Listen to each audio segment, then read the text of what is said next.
안녕하십니까, 이진우입니다. 서울시장이 새로 뽑히면서 기존 주택 기조와 사업들이 어떻게 바뀔지에 대한 관심이 꽤 쏠리고 있습니다. 본인 스스로도 첫 방문지로 소형 재건축 현장을 선택하는 등 부동산 정책을 제일 먼저 챙기는 모습이기도 하고요. 그래서 그동안 대단지 재개발 재건축 사업들이 규제를 받는 동안에 또 하나의 대안으로 주목받아온 소규모 주택 정비 사업은 앞으로 방향이 어떻게 될까, 시장 분위기와 앞으로 변화에 대해서 잠깐 살펴보겠습니다. 요즘 국내외 콘텐츠 시장 경쟁이 매우 치열합니다. 네이버와 카카오가 세계 최대의 웹소설 또는 웹툰 플랫폼 업체들을 사들이고 있기도 하고, 또 우리나라 콘텐츠가 해외 시장에 진출하던 것에서 이제 우리나라의 플랫폼이 해외 시장의 콘텐츠를 가져와서 유통하는 그런 변화도 생기고 있습니다. 오늘 트렌드 리포트 시간에 함께 살펴보죠. 손에 잡히는 경제 플러스 바로 시작하겠습니다.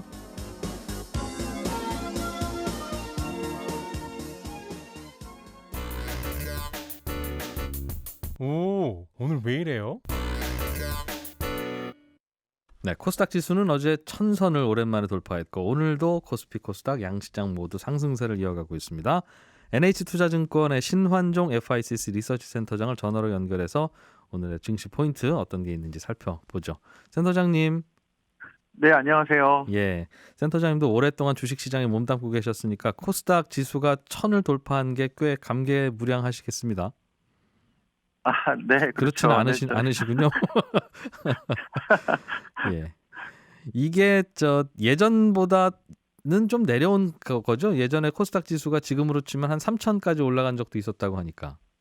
그 아주 예전이었고요. 예. 아마 작년에 일단 코스피가 3천을 넘었기 때문에 코스닥도 1000을 넘을 거라고 기대는 좀 하고 있었고 그런 측면의 일환으로 저희는 이렇게 보고 있습니다. 네. 지난주에 유가 얘기를 좀 나누다가 오늘을 네. 좀 유가 이야기를 좀 해주십사 말씀은 드렸는데, 마침 어제 또 이란에서 무슨 사고가 있었어요. 네. 일단 어떤 소식인지 좀 전해주시고 어떤 의미가 있습니까, 이게? 지금 유가는 예. 한 65달러 WTI 기준으로 갔다가 지금 한 60달러 선에서 횡보하고 있는 이런 상황인데요. 네. 저희가 이제 인플레이션에 대해서 부담감이 좀 높았고 4월 2분기쯤에 이제 인플레이션이 작년에 유가 마이너스였던 상황에서 지금은 거의 100% 이상 이렇게 오른 상태인데, 유가의 향방이 향후 인플레이션 또는 금리에 대한 이런 움직임을 포착하는 데 되게 중요하기 때문에 네. 유가가 어떻게 될 거냐, 이거를 이제 중반 이후에 하반기까지 쭉 보시면 좋을 것 같은데요. 국제 유가는 지금 일단 오펙 플러스 알파에서 일단 지난 4월에 5월 이후부터는 조금씩 증산을 하기로, 그러니까 경제가 이제 살아나고 코로나 이슈로부터 조금 완화되니까 조금씩 증산을 하기로 이렇게 결정을 했는데, 네. 중요한 변수가 이제 이란입니다. 왜요? 이란이 원래 산유량이 되게 많고 수출도 많이 했던 나라인데요. 지난 2018년에 미국과의 핵 협상 이제 미국이 파기하고 하면서 제재를 받으면서 수출을 못하게 되는 상황으로 그동안 탈출도 많이 못했고 했는데, 이란을 다시 이제 핵 협상 합의를 하게 되고 전체 영시적으로 끌어들이게 되면 현재도 200만 배럴 이상의 이런 물량이 나오게 되면서 시장을 혼란에 빠뜨릴 수 있거든요. 이란과 미국이 서로 합의를 해서 친해지면 이란 석유를 더 많이 캐낼 수 있게 된다. 팔 수도 있고. 네, 이제 제재가 해제되면은 수출을 할 수 있게 되는 거죠. 거의 200만 배럴 이상으로 갑자기 이제 급등하게 되는 상황이 가는 겁니다. 그러면 유가는 내려가겠네요. 이란만 보면. 어떤 사람들은 이란이 등장하면은 유가가 폭락한다부터 얘기도 많은데, 폭락까지는 아니고요. 미국이 이란을 통해서 유가 상승을 조절할 수 있는 키로, 이제 중요한 수단으로 사용을 할 수가 있게 되는 거죠. 구체적으로 어떻게 할 것 같습니까? 그게 그래서 이제 이란 핵 협상이 어떻게 되느냐가 중요한데요. 어제의 사건은 이란이 핵 시설 이제 원심기, 개량형 원심기를 갖고 있는 나탄르 이런 지역이 있는데, 거기에 정전이 생기면서 핵 시설 전력망이 파괴가 됐어요. 이란이 이거를 그동안 안 했던 거를 이제 가동을 좀 불법으로 하긴 했는데, 결국에 저 이란에서 조사한 바에는 이스라엘 짓이다. 아, 이스라엘이 이란의 핵시설을 전산으로 해킹해서 마비시켰다? 파괴했다. 예. 사이버 테러죠. 음. 그러니까 이게 지금 저기 오스틴 미국의 국방장관이 지금 이스라엘에 있는데 네. 이스라엘 네타냐후 총리는 그때 이란이 핵 그 시설을 갖지 못하도록 하겠다. 지금 이런 발언을 하고 있고요. 그래서 미국한테 이스라엘은 이란을 핵폭탄으로 포갑시켜가지고 다시 시장 들어오는 거를 원하지 않는다라는 강력한 의지를 보여준 거고요. 이스라엘은 그러니까 이란과 미국이 친해지는 게 싫다는 거죠. 싫다는 겁니다. 그리고 이스라엘뿐만 아니라 사우디도 이란이 이렇게 시장으로 돌아오는 게 싫은데요. 오늘 사우디 이슈는 보니까 후티 반군이 그 사우디 정유시설 테러를 했더라고요. 예. 그래서 지금 이란이 그 시장으로 돌아오는 것들을 싫어하는 가장 큰 두 가지 세력이 이제 이스라엘하고 사우디인데. 사우디는 이란이 시장으로 돌아오는 게 왜 싫어요? 사우디하고 이스라엘. 이란은 예. 시아파와 수니파의 대표적인 격이기도 했고. 네. 그런데 79년에 이란 혁명을 통해서 이란은 이제 두 가지로 이스라엘을 쫓아내는 게 지금 목표고요. 예. 그다음에 미국과 이렇게 연합한 그런 세력조차도 이제 쫓아내야 된다 이런 식으로 갖고 있기 때문에 시아파와 수니파의 성격뿐 아니라 그다음에 또 왕정을 붕괴시켰잖아요. 그전에 팔레비 왕조를 붕괴시키고 혁명 정권이 만들어졌기 때문에 이런 게 이란에서 네, 아랍의 봄처럼 이제 지금 왕정 국가인 GCC 국가들로 퍼져 버리면은 사우디로서는 되게 어렵죠. 예.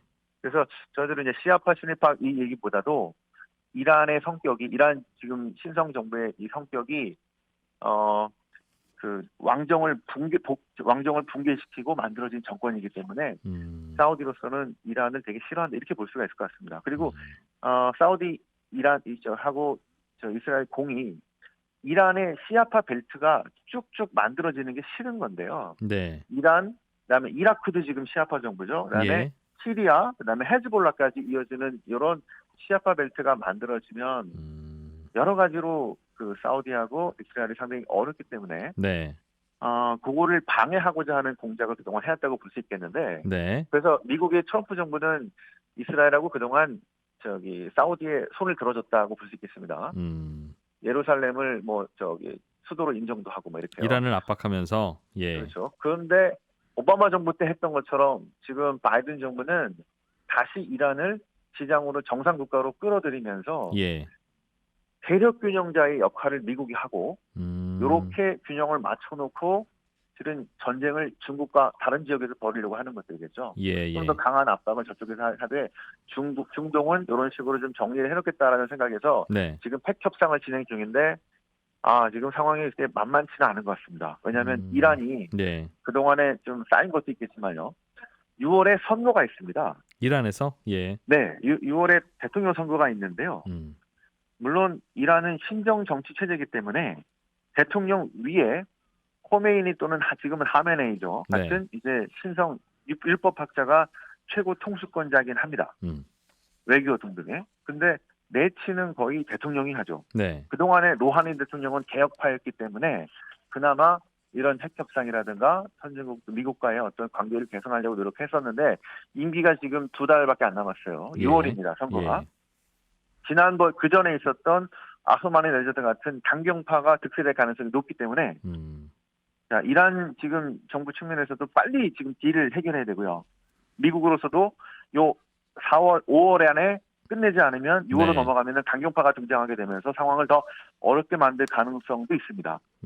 그래서 요 선거 이슈와 지금 이스라엘과 사우디 등등으로 복잡하게 얽혀진 지금 지정학적 이슈가 요 4월에서 5월 동안에 이슈가 계속 나오게 되면서 국제 유가가 상당히 큰 폭으로 흔들리지 않을까라고 저희를 우려를 좀 하고 있습니다. 바이든 정부의 기대대로 이란이 국제사회로 나오고 석유도 다시 캐서 생산하기 시작하면 국제 유가가 안정이 될 텐데 지금 돌아가는 모양새가 사우디와 이스라엘도 반발을 하고 이란 내부에서도 강경파가 다시 득세하면 일이 꼬이기 시작하고 그러면 다시 이란을 제재하지 않을 수 없는 상황이 오면 그러면 유가에는 상승 쪽으로 작용하게 되겠다 그 말이군요. 그렇죠. 아마 올라갔다가 그 다음날 또 협상이 잘 됐다 그러면 또 내려갔다가 이런 상황들이 4월에서 5월은 아주 많이 나올 것 같고요. 그래서 협상을 지금 매 일주일마다 지금 오스트리아 빈에서 계속하고 있다는 얘기들이 아마 계속 중요한 뉴스가 될 거라고 보고 있습니다. 우리나라 입장에서는 유가가 지금 수준에서는 안 오르는 게 좀 도움이 되는 거죠? 그럼요. 65달러 넘어가지 않고 미국도 마찬가지고 우리도 마찬가지입니다. 미국도 예. 수입을 많이 하거든요. 여전히 수입을 많이 하거든요. 수입 많이 하는 국가 중에서는 65달러 넘어가지 맞습니다. 않고 한 60달러 정도에서 왔다 갔다 해주면 그러면 딱 좋습니다. 그럼 바이든과 이란의 서로 협력 관계가 잘 진행되고 네. 일단 당분간은 그럼 이스라엘하고 사우디는 좀 가만히 있어주면 좋은 게 우리 입장에서 보면 도움이 되는 거네요. 근데 가만 안 있겠죠. 알겠습니다. 그런 구도로 그 동네 뉴스를 좀 지켜볼게요. 그럼 네. 예, NH투자증권의 신환종 FICC 리서치 센터장이었습니다. 고맙습니다. 네, 맞습니다.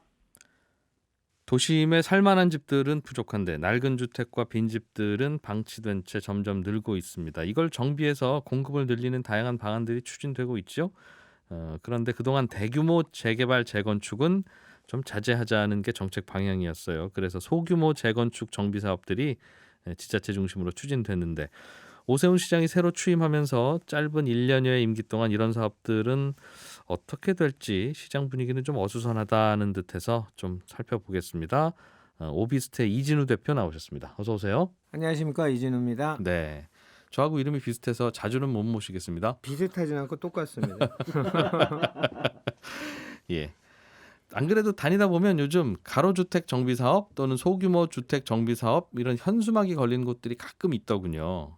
이게 오늘 설명해 주실 그 이른바 미니 재개발 같은 겁니까? 네네, 그렇습니다.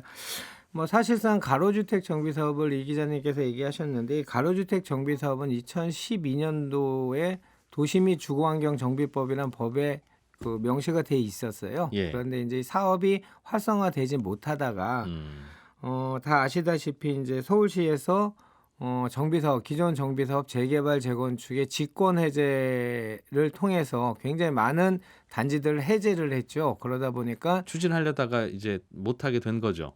추진하려다 못한 곳도 있고요. 예. 직권 해제 조항이 있었기 때문에 예. 주민동의 30%만 받으면 우리가 흔히 아는 비상대책위원회 비대위가 설립돼서 이제 직권 해제를 시키는 거죠. 우리 동네는 재개발 안 한다. 안 한다. 이제 음. 끝까지 안 하셨으면 그 말이 타당성이 있는데, 그런 분들이 이제 땅을 치고 후회하는 시절도 이제 도래했던 거죠. 그러다 예. 보니까 주택 공급이 이제 절대적으로 부족했죠. 그래서 이번에 이사 대책에 뭐 35만 가구 공급한다기 전까지는 공급에 대한 대안이 없다 보니까 서울시에서 이제 바로 2018년 2월에 이제 시행이 된 빈집 및 소규모 주택 정비에 관한 특례법이라는 특례법을 만들어서 그 안에 이제 자율주택 정비 사업, 가로주택 정비 사업, 소규모 재건축 사업, 이렇게 이제 소규모 주택 정비 사업을 넣으면서 공급의 대안을 삼았던 것이죠. 큰 맥락으로 보면 재건축 재개발은 좀 큰 지역을 한꺼번에 밀고 아파트를 짓는 네네, 방식이라면 그렇습니다. 네. 근데 그거를 과거 서울시는 그런 거는 가능하면 하지 말고 있는 그대로의 모양을 도시 재생이라는 이름으로. 보존하면서 네네, 좀 맞습니다. 도시 재생을 하자는 컨셉이었는데 네네.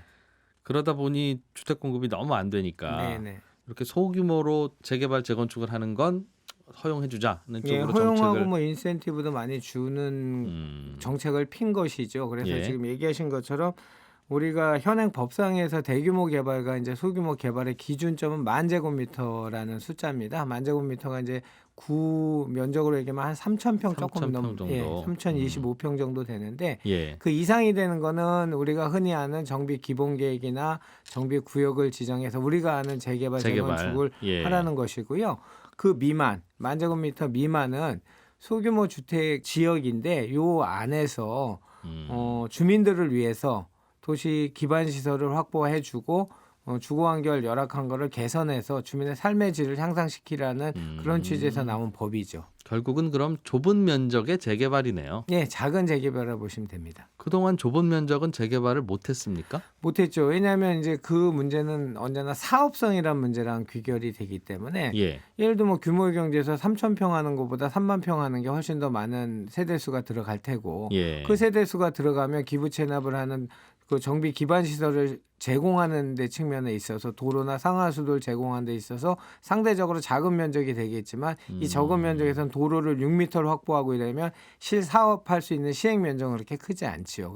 그러다 보니까 시공자가 됐든 시행자가 됐든 사업의 경제성을 따지는 분들은 잘 붙지 않는 그런 사업이 됐던 거예요. 좁은 면적에서 하면 답이 잘 안 나와요? 답은 나오니까 지금 하는데 예. 예전에 우리가 흔히 아는 정비 사업보다는 훨씬 작다 이런 이미지가 덜 남는다. 예, 그렇죠. 예. 그런데도 하는 이유는 크게는 못하니까 그렇습니까? 아니면 정부가 무슨 인센티브를 좀 줘서 이번에는 할 수 있게 만들어준 게 좀 있었습니까? 두 가지 경우 다 적용된다 보시면 되고요.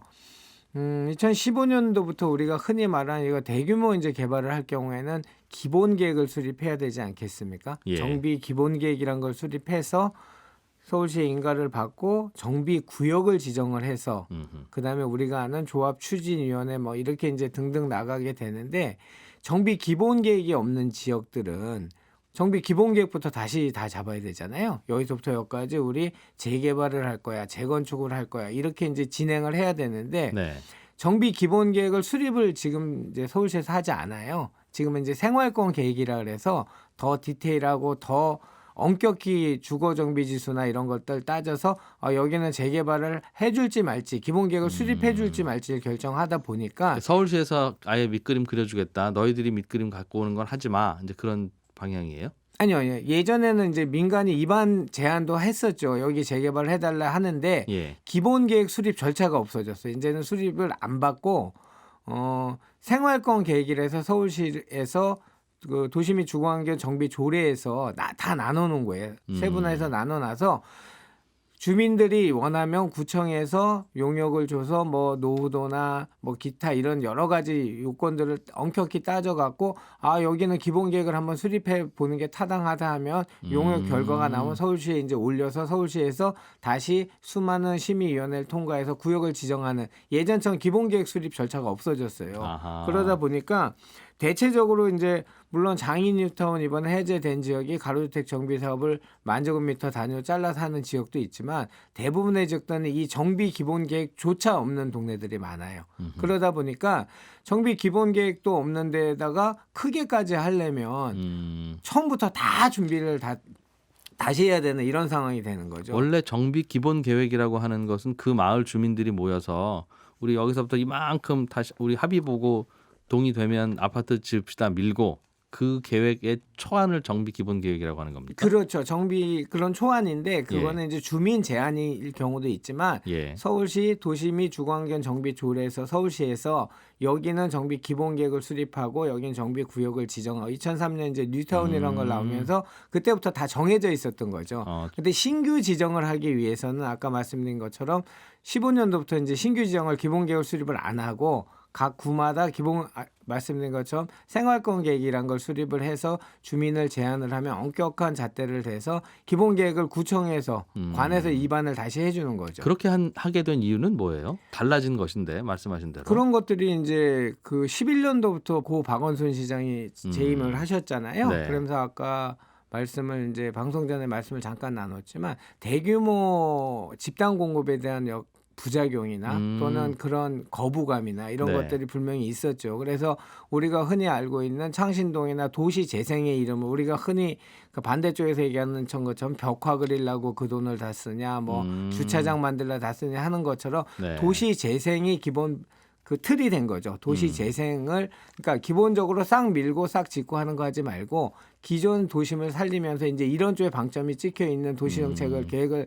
하다 하다 보니까 예. 직권 해제 조항도 나오게 되고 뭐 여러 가지 이제 정비 구역이 지정된 데도 해제를 많이 했죠. 예. 300군데 이상을 하게 되다 보니까 절대적으로 살고자 하는 지역에 주택이 공급이 부족한 게 현실화돼서 이번에 이사 대책에 뭐 그 판교 신도시만한 주택이 공급된다, 공공이 주도한다 이런 결과물이 나오게 된 것처럼 그간에 공급이 너무 없었던 것이죠. 그래서 그 공급이 없는 상황을 좀 돌파해 보려고 소규모 주택 정비 사업을 이제 활성화시키면서 아까 얘기하셨던 것처럼 용적률 완화나 뭐 인동거리 또는 뭐 임대주택을 넣었을 경우엔 층수 완화까지 시켜주는 여러 가지 인센티브를 주게 된 그렇군요. 특례법이 나오게 된 것이죠. 그렇습니다. 결국은 만제곱미터 한 3,000평 이하의 좁은 지역에서 실시하는 미니 재개발. 미니 재개발, 미니 재건축 이렇게 보시면 됩니다. 네. 그럼 이제 집주인들 입장에서는 네네. 집주인이라고 하는 건 이제 낡은 집 토지 이동 주택이 소유자죠. 있는 예, 예. 그런 곳에서는 우리 동네는 앞으로 대규모 재개발은 못할 것 같고 정부에서 이제 시장이 바뀌었으니 어떨지는 모르겠습니다. 그 그렇죠. 과거에는 안 됐었고 예. 그렇다면 소규모 재개발을 할까? 뭐 이런 고민을 할 텐데 최근에는 거기에 정부가 한다는 공공 재개발도 있고 네네.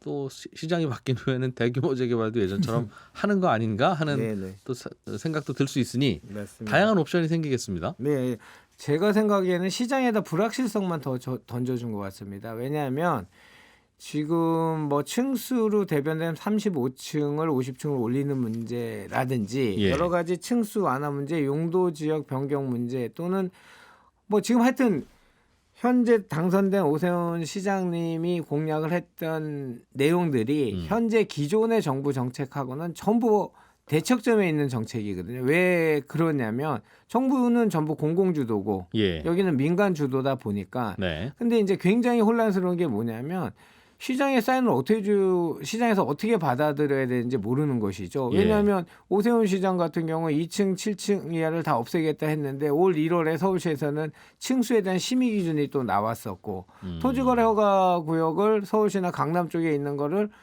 시장의 권한이긴 하지만 중앙정부인 국토부에서 또 지정을 할 수 있고 이제 사사건건 이렇게 충돌이 되는 게 아마 내년 대선 전국에서 어느 쪽이든지 간에 네. 기싸움을 해서 선점을 하는 그런 측면이라면 너무도 많은 지금 혼란을 줄 것 같습니다. 그렇다면 주비나 토지를 갖고 있는 분들은 일단 보류.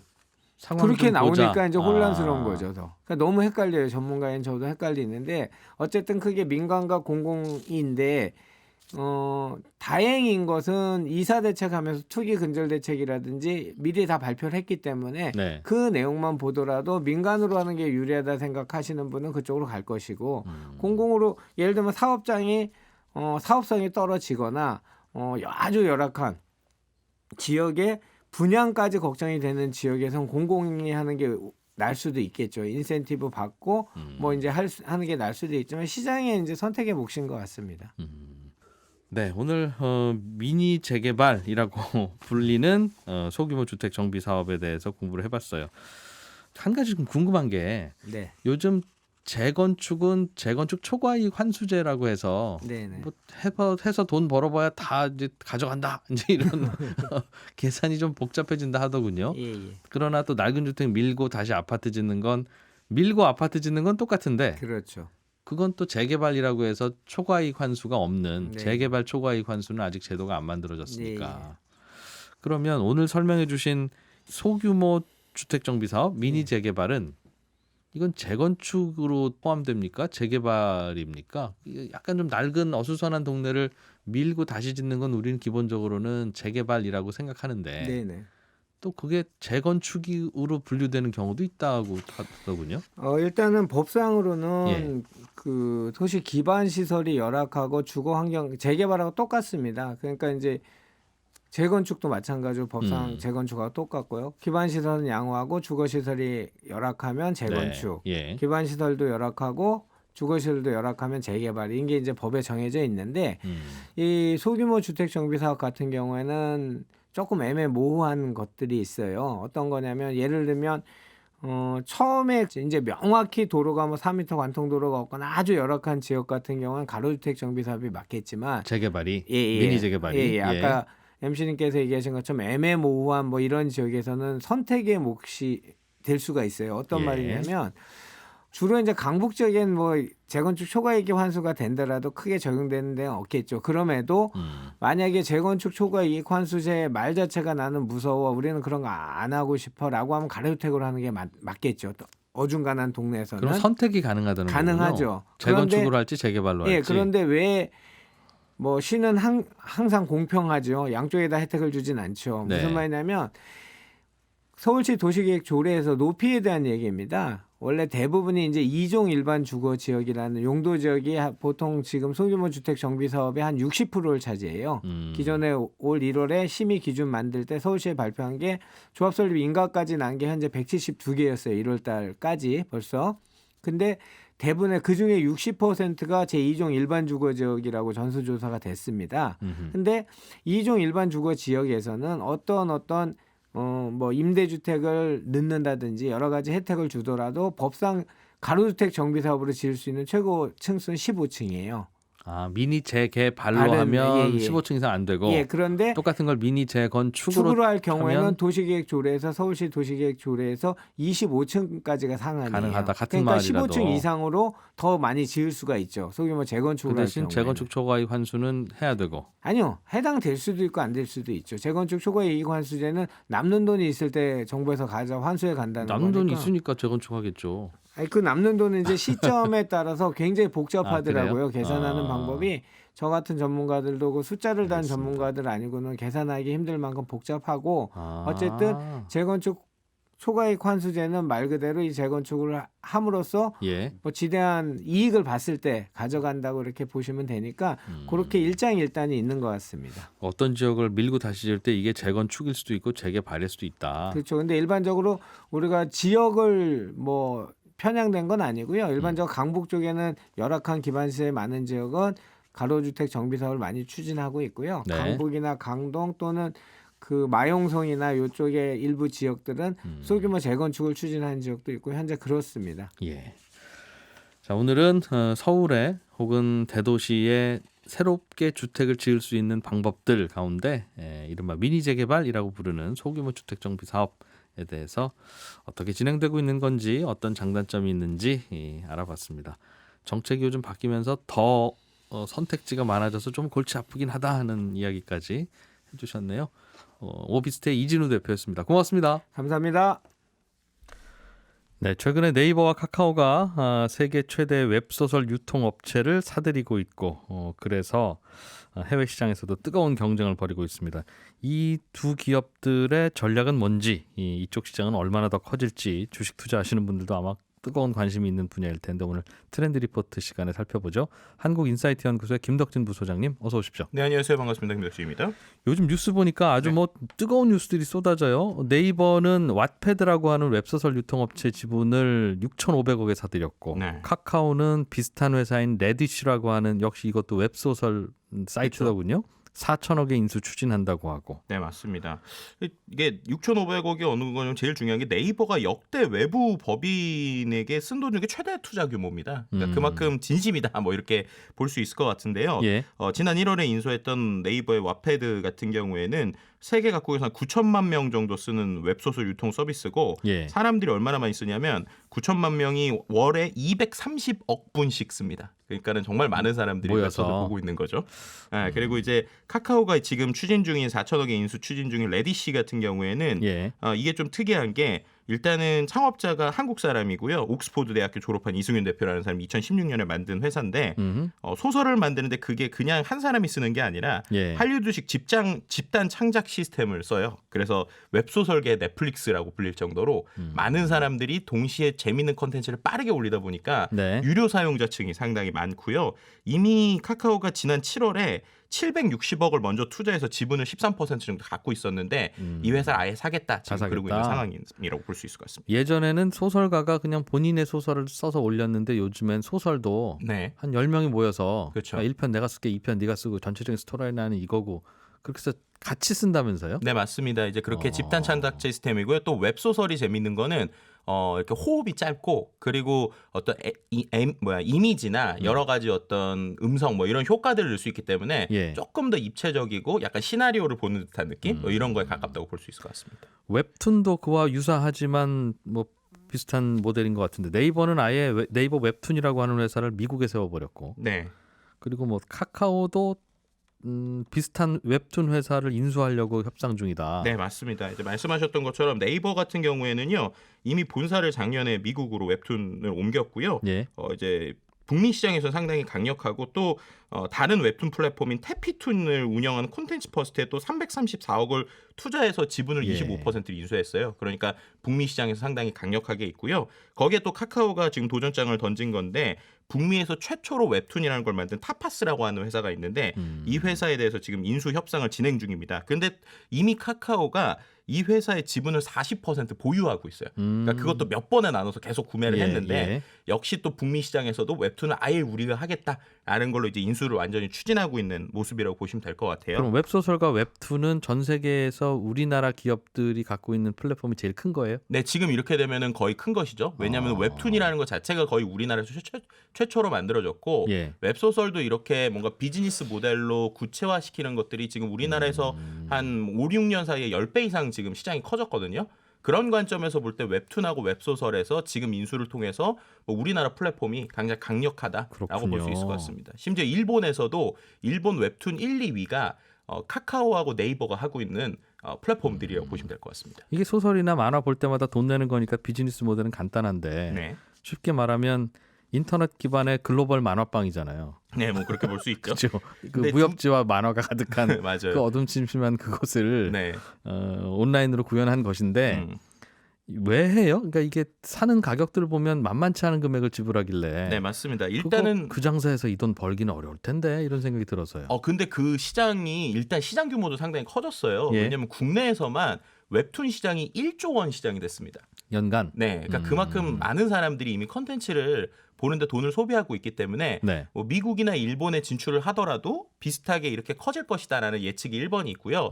두 번째 더 큰 시장은 역시 IP를 빼놓을 수 없을 것 같은데 IP가 뭐예요? 지적재산권이죠. 그래서 그 어떤 스토리에 대해서 예를 들면 웹툰이라고 하는 걸로 생각해 보면 최근에 웹툰을 기반으로 한 드라마들이 상당히 많이 나오고 있지 않습니까? 네. 뭐 또 웹소설을 기반으로 한 드라마나 영화 이런 것들이 나오고 있고 또 최근에 OTT 시장이 커지다 보니까 넷플릭스나 이런 데서도 새로운 컨텐츠 영화를 만들어야 되면 이야기가 필요하잖아요. 근데 그 이야기의 원천으로 이 웹툰하고 웹소설이 너무 좋은 거예요. 그거 예전에는 네. 그래서 잘 쓰는 작가님들 네. 대우 좀 해주면서 그분한테 좀 써주세요 해서 만들었잖아요. 그렇죠. 그랬는데 웹툰은 이미 검증돼 있는 분야인 거죠. 왜냐하면 이미 사람들이 웹툰은 팬들이 있잖아요. 많은 사람들이 이미 봤을 거고. 이미 인기 있는. 그렇죠. 이미 인기 있고 그럼 그것을 뭔가 영화나 드라마로 옮긴다고 하면 예. 안정적인 팬덤을 가지고 움직일 수 있다. 그리고 이게 이미지화가 이미 됐기 때문에 어떠한 모습들이나 연출이나 이런 면에서 확실히 일반 소설을 어떤 그 OTT나 컨텐츠를 만드는 것보다 훨씬 도움이 되겠죠. 그러니까 아무 작가, 아무 감독한테 맡겨도 대충 좋은 거 나온다. 뭐 아무 작가까지는 아니더라도 아니 웹툰에서 이미 스토리라인 네. 만들고 장면까지 다 그려놨으니까. 그렇죠. 뭐 충분히 그걸 이식하는 방법에서 그런 노하우들도 있고요. 그 다음에 또 한 가지는 대규모로 계약하기가 편한 거예요. 왜냐하면 예전에는 한 작가 한 작가를 계약을 했는데 예. 말씀드린 대로 네이버나 카카오가 이미 수십 개 수백 개 IP를 가지고 한마디로 이제 OTT 같은 곳에서 나 이번에 오리지널 컨텐츠를 한 10개 만들어야 되는데 뭘 만들지 모르겠어요. 그럼 우리 이야기 보따리 풀어드릴게요. 이야기 보따리 100개 있는데 그거 이렇게 구분해서 요 10개 갖다 쓰세요. 라는 게 훨씬 된다. 편하다는 것이죠. 그러다 보니까 이 시장을 훨씬 더 크게 보고 그래요? 지금 노리고 있다고 볼 수 있을 것 같습니다.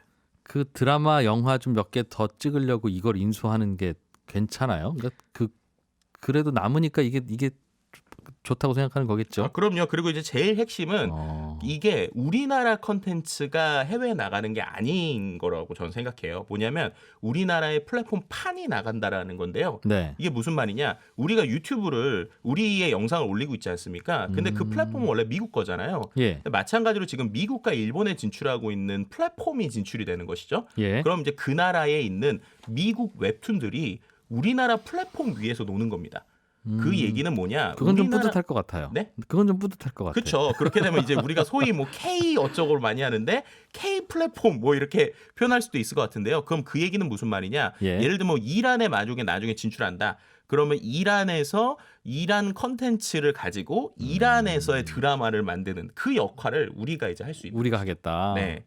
그걸 네이버와 카카오가 스스로 하겠다는 뜻이에요, 그러면? 거기서 약간 갈려지는데요. 네. 네이버 같은 경우에는 IP 그러니까는 지적 재산권을 가지고 그걸 유통하거나 영상을 만드는 데에 유통을 하는 개념에 가깝습니다. 드라마 제작사한테 그걸 팔겠다. 그러니까 제일 대표적인 게 이번에 그래서 CJ하고 지분을 이제 교환을 했죠. 그래서 네. CJ가 이제 네이버의 웹툰 IP를 가지고 영상을 직접 만드는 거고요. 그걸 세계에 팔 거고. 네, 그렇죠. 근데 예. 카카오는 끝까지 자기가 다 하겠다라고 하는 그림이에요. 그래서 최근에 카카오 엔터가 지금 이제 상장을 준비 중인데 네. 카카오 엔터가 같은 경우가 예를 들면은 뭐 음악인 멜론 이런 것부터 시작해서 웹툰 스토리, 그 다음에 이제 자기네들이 운영하고 있는 기획사, 그러니까는 탤런트나 이런 사람들까지 거기 다 있는 거죠. 예. 그렇게 되면 이제 자기의 스토리를 갖고 컨텐츠까지 만들어서 파는 이런 것들이 이제 처음부터 끝까지 다 하겠다. 이 그림이 좀 다르고요. 그래서 이제 인수하는 회사들을 좀 보면 규모가 크고 광고를 중심으로 움직이는 데들은 네이버가 좀 인수를 하고 있고, 트래픽 많은 곳. 네, 그렇죠. 네. 그리고 회원 수는 적어도 유료 고객이 많은, 그러니까 충성 고객이 많은 IP를 들고 있는 데는 카카오가 많이 인수하고, 그 두 그거는 가지 스토리가 약간 차이가 좋은 있습니다. 작품이 거기에 많다는 뜻일 테니까. 네, 그렇죠. 그리고 이제 그 스토리를 갖고 돈을 직접 만드는 게 카카오의 역할, 그리고 그런 트래픽을 갖고 광고나 여러 가지를 확대시키려는 게 네이버의 그림이다. 이게 조금 차이가 있다고 볼 수 있을 것 같습니다. 앞으로 인공지능이 많은 걸 대신하고 네. 로봇의 시대가 오고 양극화가 계속 심해지고 하면 이러나 저러나 사람들은 여가가 많아지겠어요. 돈 그럼요. 있는 분들은 다 로봇 시키니까 여가가 많아지고 돈 없는 분들은 일자리가 없으니까 여가가 많아지고 네. 그 상황에서 그 남는 시간들을 뭘로 때울 거냐 하면 주로 이제 콘텐츠일 것이니까 그럼요. 그 시장 커질 거다 그렇게 보는 모양이. 네, 뭐 기술적으로 봐도 자율주행차 있다 그러면 차 안에서 뭐 하시겠어요? 그래서 그런 거죠. 그러니까 컨텐츠는 오히려 갈수록 더 커질 것이고요. 예. 그 안에서 이것을 운영하는 플랫폼이라고 하는 판을 갖는다는 게 상당히 좀 큰 위력을 갖는다고 볼 수 있을 것 같습니다. 지금까지는 그래서 우리나라의 콘텐츠라고 하는 게 잘 만들어서 세계 사람들이 많이 보면 좋은 네. 그걸로 뿌듯했는데 그걸로 유통하는 플랫폼은 다 외제였죠. 그렇죠. 미국 영화사 혹은 미국의 드라마 뭐 혹은 다른 나라의 드라마 이랬는데 이제는 플랫폼을 우리가 만든다. 네, 맞습니다. 뭐 예를 들면은 BTS 소속사인 하이브, 예. 네, 하이브 같은 경우에도 위버스라고 하는 플랫폼이 있다 보니까 최근에 해외에 있는 업체들이 제휴할 때도 그 플랫폼에 들어오려고 하는 모습을 좀 볼 수 있죠. 그러니까 팬들이 거기 모여 있다는 거죠. 팬뿐만 아니라 그 아티스트가 먼저 들어와서 이야기를 나누는 건데요. 예. 예를 들면은 이제 우리나라 플랫폼 위버스에 방탄소년단이 글을 올리거나 컨텐츠를 올리면 거기에 반응을 하는 것인데, 그것뿐만 아니라 좀 예를 들면 저스틴 비버가 네. 우리나라 플랫폼 안에서 전 세계 사람들하고 소통하는 이런 그림들도 우리가 곧 볼 수 있지 않을까, 이렇게 볼 수 있을 것 같습니다. 예전에는 가수가 좋은 거 하나 노래 만들면 방송국 여기저기 다니면서 그 노래를 선보이고 네. 돈은 방송국이 벌고 본인은 또 이제 그 인지도를 가지고 다른 데 가서 조금 더 돈을 버는 그런 구조였는데 이제는 방송국 안 거치겠다는 뜻이네요. 그렇죠? 네, 그렇게 볼 수도 있고요. 오히려 컨텐츠 만드는 사람은 컨텐츠에만 집중하고 있으면 예. 그런 네이버나 카카오나 플랫폼들이 알아서 돈을 벌어다 주는 거죠. 저는 만화만 그렸는데 그 만화 갖고 뭐 영화도 만들어주고 드라마도 만들어주니까 내가 갑자기 돈방석에 오르는, 그러니까 이른바 유튜브 같은 그런 네. 선순환 구조를 만들려고 하는 모습이라고 볼 수 있을 것 같습니다. 그러니까 디즈니 같은 기업들이 앞으로는 우리나라에서도 나올 수 있겠다. 정말 기대되는 거죠. 이게 우리나라의 디즈니가 저는 개인적으로 네이버, 카카오 둘 다 디즈니 같은 모습 좀 됐으면 좋겠다는 바람이 좀 있습니다. 그러기 위해서는 콘텐츠를 원작을 소싱해야 되는데 그게 그렇죠. 웹소설과 웹툰 그 안에 있는 스토리들을 사겠다는 거죠. 네, 그 이들이 참 잘하는 게 겹치지 않게 다양한 층을 포트폴리오를 아주 잘 갖고 있어요. 일부러 웹툰도 그래서 어떤 거는 제가 보면 이거 왜 인기 있어 하는 것들이 많거든요. 근데 그런 건 딱 10대 남성만 타겟으로 노리는 거예요. 예. 그런 식으로 이 컨텐츠 자체를 기획할 때부터 모든 사람한테 사랑받는 게 아니라 특정 사람한테만 사랑받는 걸 백화점식으로 잘 늘려놨기 때문에 다양한 컨텐츠를 만들 때 아주 유리한 IP들을 갖고 있다라고 해석해 볼 수 있을 것 같습니다. 사실 영화나 드라마나 뭐 결국은 스토리 라인이죠. 그렇죠. 우리나라가 그 스토리도 잘 만드나 봐요. 그럼요. 우리나라 사람들이. 네, 그런 것도 있고 말씀드린 대로 이런 비즈니스 모델이나 여러 가지를 갖고 PD라고 그래서 그런 스토리를 도와주는 사람들이 웹툰이나 웹소설에 이미 존재합니다. 그런 사람들이 가이드를 잘 주는 거죠. 이미 집단 창작이군요. 예, 맞습니다. 그래서 그러한 트렌드를 가지고 실제 그때 좋아하는 거에 그 주제를 만들기 때문에 네. 스토리가 훨씬 산다라고도 볼 수 있을 것 같습니다. 그래 이제 우리나라는 스토리 만들어서 파는 나라가 돼야 되나 봐요. 네, 원래 우리나라가 이야기꾼들이 많았잖아요, 옛날부터. 그래 가끔씩 그래서 황당한 사기 사건도 꽤 있었죠. 뭐 대동강 물 판다고 하는데 그게 지금 거의 뭐 현실이지 않습니까? 한국인사이트 연구소의 김덕진 부서장과 함께 최근에 웹툰과 웹소설을 기반으로 한 콘텐츠 플랫폼 이야기 들어봤습니다. 고맙습니다. 네, 감사합니다. 네, 하루에 2번 여러분들을 찾아가고 있는 손에 잡히는 경제. 오늘은 손에 잡히는 경제 플러스까지 마무리할 시간입니다. 방송 내용 다시 듣고 싶으신 분들은 저희 홈페이지 게시판이나 팟캐스트 이용하시면 되겠고요. 저는 또 내일 아침 8시 30분에 와서 인사드리겠습니다. 지금까지 저는 이진우였고요. 옆에서는 인사이트 연구소의 부소장님 김덕진 소장님 네, 아직 앉아 계십니다. 감사합니다. 김덕진이었습니다. 내일 뵙겠습니다. 고맙습니다.